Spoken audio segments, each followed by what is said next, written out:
The soft hum of classical music floated through the grand hotel lobby, weaving a calming melody that blended seamlessly with the gentle chatter of guests and the occasional clink of glassware.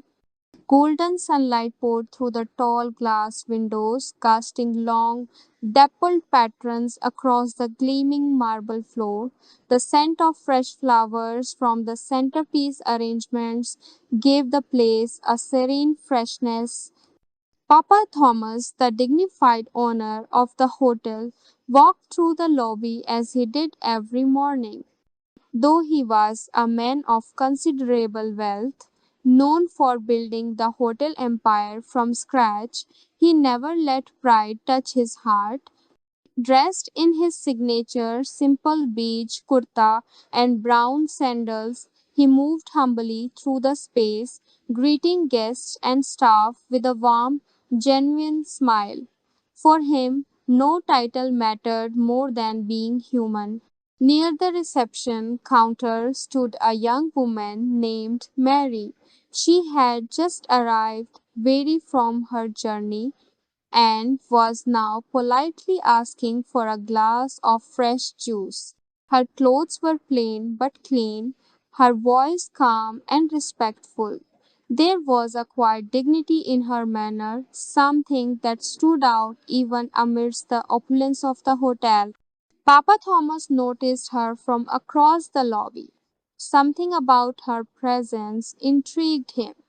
Wanting to offer a personal touch, he decided to bring her the juice himself. Balancing the tray carefully, he approached, but just as he reached her, his foot slipped slightly on the polished floor. The glass tipped, and cold juice splashed onto Mary's white scarf.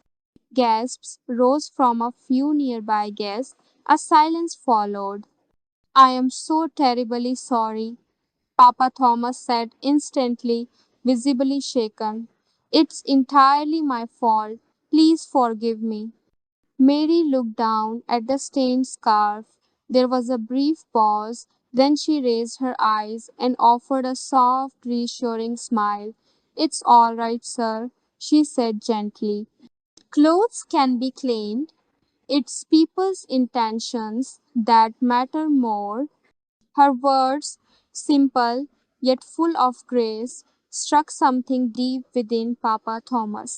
He had met thousands of people, but rarely anyone who responded with such kindness and humility in an uncomfortable moment.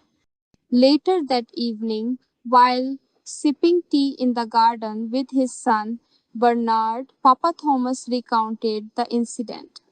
"She was so gracious," he said thoughtfully. "Such people are rare, Bernard. Kindness like that doesn't come from wealth or status, it comes from character." Bernard, however, was distracted. His thoughts often revolved around Vanessa, the glamorous woman he was dating. She was stunning and carried herself like royalty, but even Papa Thomas had noticed her pride and frequent air of superiority. A few days later, Bernard brought Vanessa to meet his father. It was a sunny afternoon, and Papa Thomas was in the garden tending to his plants. He wore his usual humble attire, hands slightly muddy from watering the roses. As they entered the garden, Vanessa saw him and, mistaking him for a gardener, snapped, "Be careful, you are splashing water on my dress." Papa Thomas looked at her calmly, unfazed. "My dear, true respect is earned by character, not by money," he said gently. But Vanessa turned away without responding. Bernard remained silent, but those words echoed in his mind long after the meeting ended. Weeks passed. Then one morning, Mary returned to the hotel, this time not as a guest, but in search of a job. Times were difficult for her, but she carried no bitterness. Recognizing her immediately, Papa Thomas greeted her warmly. "You're the young woman from the other day. We'd be lucky to have you, he said, offering her a position without hesitation. Then, turning to Bernard, he added, observe her. She treats everyone with respect, not just those who can give her something in return. Mary soon became an invaluable member of the hotel staff.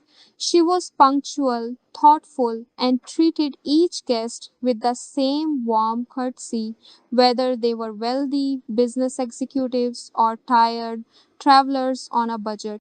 She never complained, even when days were long or tasks repetitive. Her quiet strength and genuine spirit didn't go unnoticed, especially by Bernard. At first, he only watched from a distance, but gradually Bernard began to admire the way she carried herself calm under pressure, humble yet confident, always kind. He saw how other staff looked up to her, how guests often asked for her by name, and he began to question his own choices, especially his relationship with Vanessa. One evening, the hotel hosted one of its most extravagant parties. Chandeliers sparkled above, reflecting in the glass walls. Waiters in crisp uniforms moved between guests, offering drinks and hors d'oeuvres, the MIL's mark.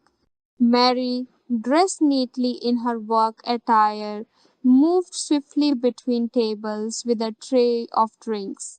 As she approached Vanessa's table, a guest brushed past hurriedly, accidentally bumping her. The tray tilted, and a glass of juice splashed onto Vanessa's shimmering designer dress. The room fell into a stunned silence. Vanessa stood up, her eyes blazing. Do you have any idea how much this dress cost? She shouted. You people should stay in the back and serve quietly. You're not fit for real society. Mary looked down, face flushed with embarrassment, but she said nothing. Not a word in defense or anger. Her silence, filled with quiet dignity, spoke volumes. Bernard, watching from across the room, felt something shift. The contrast between the two women was striking, one consumed by appearances, the other grounded in inner grace. His father's words rang in his ears again. True respect is earned by character. The next day, Bernard met Vanessa and ended their relationship. I can't be with someone who treats others like they're beneath you, he said, his voice firm. Vanessa scoffed. You'll regret this. You're throwing away someone like me for a hotel girl. But Bernard smiled calmly. I'm choosing humanity over vanity. That's not a mistake. A few days later, Bernard invited Mary to visit him. It's a small place, he said casually, but I'd like to show it to you. Mary hesitated. I wouldn't want to intrude. I insist, he said with a smile. When Mary arrived at the address, she was stunned. Before her stood a sprawling, elegant mansion surrounded by manicured gardens. This? This is your home? She asked, wide eyed. Bernard chuckled. Yes, I didn't mention it because I wanted to know something first, whether you cared about me or what I own. Mary met his eyes, her voice steady. What you own doesn't matter to me. Your character is what I respect. Just then, Papa Thomas entered the room, a delighted look on his face. You are the same young woman who forgave me when I spilled juice on you, he said warmly. Bernard, you've made the right choice. And so, their story didn't end in dramatic fireworks or grand declarations, but in something deeper, the quiet understanding that the richest people are not those with wealth, but those whose hearts are filled with kindness.